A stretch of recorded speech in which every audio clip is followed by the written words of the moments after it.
ಇಡೀ ದೇಶವನ್ನೇ ಅಕ್ಷರಶಃ ಬೆಚ್ಚಿ ಬೀಳಿಸಿದ್ದಂತಹ ನವದೆಹಲಿಯ ಲಾಲ್ ಕಿಲಾ ಬಳಿ ಸಂಭವಿಸಿದ ಸ್ಫೋಟಕ್ಕೆ ಸಂಬಂಧಪಟ್ಟ ಹಾಗೆ ಪವರ್ ಟಿವಿಯಲ್ಲಿ ಮತ್ತೊಂದು ಉಗ್ರ ಸತ್ಯ ಬಯಲಾಗ್ತಾ ಇದೆ. ರೆಡ್ ಫೋರ್ಟ್ ಸ್ಫೋಟದ ಸೂಯಿಸೈಡ್ ಬಾಂಬರ್ ಡಾಕ್ಟರ್ ಉಮರ್ ಈತ ಸ್ಫೋಟದ ಮುನ್ನ 10 ದಿನ ತನ್ನ ರೂಮ್ನಲ್ಲಿಯೇ ಇದ್ದ ಅನ್ನುವಂತ ಡೀಟೇಲ್ಸ್. ರೂಮ್ನಿಂದ ಹೊರಬಾರದೆ ನಿರಂತರ ಕಾರ್ಯಾಚರಣೆಯನ್ನ ಈ ಸೂಯಿಸೈಡ್ ಬಾಂಬರ್ ನಡೆಸಿದ್ದ. ಈತ ಬೇರೆಯವರನ್ನ ಕೂಡ ಸೂಯಿಸೈಡ್ ಬಾಂಬರ್ ಆಗುವಂತೆ ಪ್ರಚೋದಿಸುವಂತಹ ವಿಡಿಯೋಗಳನ್ನು ಮಾಡಿದ್ದು ಒಂದೊಂದಾಗೆ ಬೆಳಕಿಗೆ ಬರ್ತಾ ಇದೆ. ಉಗ್ರ ಉಮರ್ 70ಕ್ಕೂ ಹೆಚ್ಚು ವಿಡಿಯೋ ಮಾಡಿದ್ದು ಇದೀಗ ಬಟಾ ಬಯಲಾಗಿದೆ ಎನ್ಐಎ ತನಿಖೆಯಲ್ಲಿ. ದೆಹಲಿ ಉಗ್ರರ ಸ್ಫೋಟಕ ಸತ್ಯ.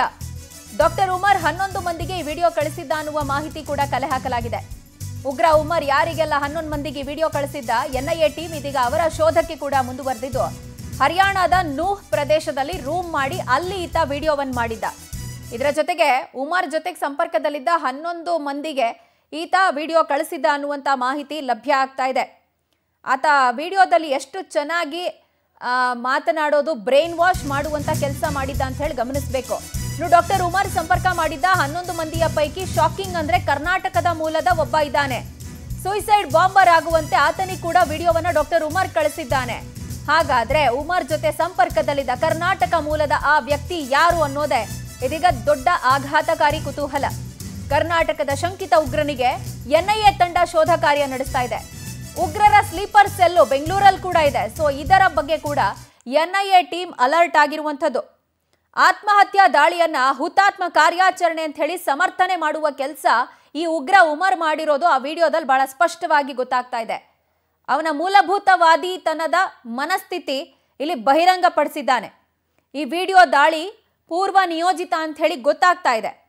ಜೊತೆಗೆ ಈ ಸಿಂಪಥೈಸರ್ಸ್, ಜೈಷೆ ಮೊಹಮ್ಮದ್ನ ಸಿಂಪಥೈಸರ್ಸ್ ಎಷ್ಟರ ಮಟ್ಟಿಗೆ ಜನರನ್ನ ರ್ಯಾಡಿಕಲೈಸ್ ಮಾಡ್ತಾರೆ, ಬ್ರೈನ್ ವಾಶ್ ಮಾಡ್ತಾರೆ ಅನ್ನೋದಕ್ಕೆ ಈ ವಿಡಿಯೋ ಸಾಕ್ಷಿ ಆಗ್ತಾ ಇದೆ. ಒಟ್ಟು 11 ಜನಕ್ಕೆ ಈತ ವಿಡಿಯೋ ಕಳಿಸಿದ್ದ ಅನ್ನುವಂಥ ಡೀಟೇಲ್ಸ್ ಕೂಡ ಇದೆ. ಈ ಬಗ್ಗೆ ಹೆಚ್ಚಿನ ಮಾಹಿತಿ ಕೊಡೋದಕ್ಕೆ ನಮ್ಮ ಪ್ರತಿನಿಧಿ ಸಂತೋಷ್ ನಮ್ಮೊಂದಿಗೆ ದೂರವಾಣಿ ಸಂಪರ್ಕಕ್ಕೆ ಸಿಗ್ತಾ ಇದ್ದಾರೆ. ಸಂತೋಷ್, ಇದೀಗ ಹುತಾತ್ಮ ಕಾರ್ಯಾಚರಣೆ ಅಂತ ಹೇಳಿ ಆ ಸೂಯಿಸೈಡ್ ಬಾಂಬರ್ ವಿಡಿಯೋ ಮಾಡಿದ್ದನ್ನು ನಾವು ಗಮನಿಸಿದ್ವಿ. ಬಟ್ ಆಘಾತಕಾರಿ ಅಂದ್ರೆ ಆತ 11 ಜನಕ್ಕೆ ಅದನ್ನು ಫಾರ್ವರ್ಡ್ ಮಾಡಿ ಅವರ ಬ್ರೈನ್ ವಾಶ್ ಮಾಡುವ ಪ್ರಯತ್ನ ಮಾಡಿದ್ದಾನೆ. ಅದರಲ್ಲಿ ಕರ್ನಾಟಕ ಮೂಲದ ಓರ್ವ ವ್ಯಕ್ತಿ ಕೂಡ ಇದ್ದಾನೆ ಅಂತ ಗೊತ್ತಾಗ್ತಾ ಇದೆ. ಎನ್ಐಎ ಟೀಮ್ ಯಾವೆಲ್ಲ ಸ್ಫೋಟಕ ಸತ್ಯವನ್ನ ಅಗೆದು ಬಗೆದು ಹೊರಗೆ ತರ್ತಾ ಇದೆ, ಜೊತೆಗೆ ಈ 11 ಜನರನ್ನ ಟ್ರೇಸ್ ಮಾಡುವ ಕಾರ್ಯಾಚರಣೆ ಹೆಂಗಾಗ್ತಾ ಇದೆ? ವೆರಿ ಗುಡ್ ಮಾರ್ನಿಂಗ್ ಪ್ರಜ್ವಲ. ದೆಹಲಿಯ ಬಾಂಬ್ ಸ್ಫೋಟ ಪ್ರಕರಣ ಇದೀಗ ನಾನಾ ಆಯಾಮಗಳಲ್ಲಿ ತನಿಖೆಗಳನ್ನು ಕೂಡ ಎನ್ಐಎ ಅಧಿಕಾರಿಗಳು ನಡೆಸ್ತಾ ಇದ್ದಾರೆ. ತನಿಖೆಗಳನ್ನು ನಡೆಸ್ತಿರುವಂತಹ ಸಂದರ್ಭದಲ್ಲೂ ಕೂಡ ಹಲವಾರು ಭಯಾನಕ ಸತ್ಯಗಳಿರ್ಬೋದು, ಮಾಹಿತಿಗಳು ಕೂಡ ಆಘಾತಕಾರಿ ಮಾಹಿತಿಗಳು ಇದೀಗ ಹೊರ ಬೀಳ್ತಾ ಇದೆ. ಅದರ ಮುಂದುವರಿದ ಭಾಗವಾಗಿ ಇದೀಗ ಉಗ್ರರು ಈ ಒಂದು ಬಾಂಬ್ ಸ್ಫೋಟವನ್ನು ಮಾಡುವ ಮುಂಚಿತವಾಗಿ ಯಾವ ರೀತಿಯಾಗಿ ಪ್ಲಾನ್ ಅನ್ನ ಮಾಡಬೇಕು ಅನ್ನೋದ್ರ ಬಗ್ಗೆ ಕೂಡ ಕೆಲವೊಂದಿಷ್ಟು ಕೋಡ್ ವರ್ಡ್ಗಳನ್ನು ಕೂಡ ಉಪಯೋಗಿಸ್ತಾ ಇದ್ರು. ಜೊತೆಗೆ ಸಾಕಷ್ಟು ವಿಡಿಯೋಗಳನ್ನು ಕೂಡ ಮಾಡಿಕೊಂಡಿದ್ರು ಅನ್ನೋಂಥದ್ದು ಇದೀಗ ತನಿಖೆಯಲ್ಲಿ ಬಹಿರಂಗವಾಗಿದೆ.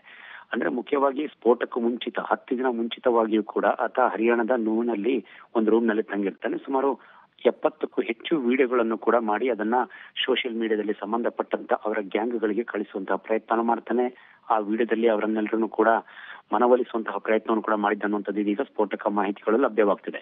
ಸಹಜವಾಗಿ ಒಂದು ವಿಡಿಯೋವನ್ನ ಇತ್ತೀಚೆಗೆ 11 ಮಂದಿಗೆ ಅವನು ಕಳಿಸಿದ್ರ ಬಗ್ಗೆ ಮಾಹಿತಿ ಲಭ್ಯವಾಗ್ತಿದೆ. ಯಾಕೆಂತ ಹೇಳಿದ್ರೆ ಆತ ಇದ್ದಂತಹ ಒಂದು ಸ್ಥಳವೆಂದ್ರೆ ನೂಹ್ ಪ್ರದೇಶ ಹರಿಯಾಣದ್ದು. ಅದು ಜನ ಯಾವುದೂ ಕೂಡ ಅಲ್ಲಿ ವಾಸ ಮಾಡೋದಕ್ಕೂ ಕೂಡ ಯೋಗ್ಯವಿರೋದಿಲ್ಲ. ಅಂತಹ ಪ್ರದೇಶದಲ್ಲಿ ಆತ ತಂಗಿರ್ತಾನೆ. ಜೊತೆಗೆ ಕೇವಲ ಇಂಟರ್ನೆಟ್ ಗಳನ್ನ ಬಳಸಿಕೊಂಡು ಸಾಮಾಜಿಕ ತಾಣದಲ್ಲಿ ಬೇರೆ ಬೇರೆ ಆಪ್ ಮೂಲಕವಾಗಿ ಅವರನ್ನ ಉಳಿದವರನ್ನೆಲ್ಲರೂ ಕೂಡ ಸಂಪರ್ಕ ಮಾಡುವಂತದ್ದನ್ನ ಕೂಡ ಮಾಡ್ತಾ ಇದ್ದ ಅನ್ನೋದ್ರ ಬಗ್ಗೆ ಮಾಹಿತಿ ಇದೆ. ಜೊತೆಗೆ ಹರಿಯಾಣದ ನೂನಲ್ಲಿ ಇದ್ದಂತಹ ಉಮರ್ ಜೊತೆ ಬಹುತೇಕ ನಾನಾ ರಾಜ್ಯಗಳ ಸುಮಾರು 10ಕ್ಕೂ ಹೆಚ್ಚು ಜನ ವೈಟ್ ಕಾಲರ್ ಡಾಕ್ಟರ್ಗಳು ಸಂಪರ್ಕದಲ್ಲಿದ್ರು ಅನ್ನೋದನ್ನ ಹೇಳಲಾಗ್ತಾ ಇದೆ. ಈಗ ಅವರೆಲ್ಲರನ್ನೂ ಕೂಡ ಪತ್ತೆ ಹಚ್ಚುವಂತ ಕಾರ್ಯ ಎನ್ಐಎ ಅಧಿಕಾರಿಗಳಿಂದ ನಡೀತಾ ಇದೆ. ಜೊತೆಗೆ ಅವರೆಲ್ಲರನ್ನೂ ಕೂಡ ಪತ್ತೆ ಮಾಡಿದ ಬಳಿಕ ಅವರನ್ನ ತಮ್ಮ ವಶಕ್ಕೆ ಪಡೆದುಕೊಂಡು ಅವರಿಂದಲೂ ಕೂಡ ಮಾಹಿತಿಗಳನ್ನು ಕಲೆ ಹಾಕುವಂತ ಕೆಲಸ ಮುಂದಿನ ಹಂತದಲ್ಲಿ ಆಗಲಿದೆ. ಪ್ರಜ್ವಲ.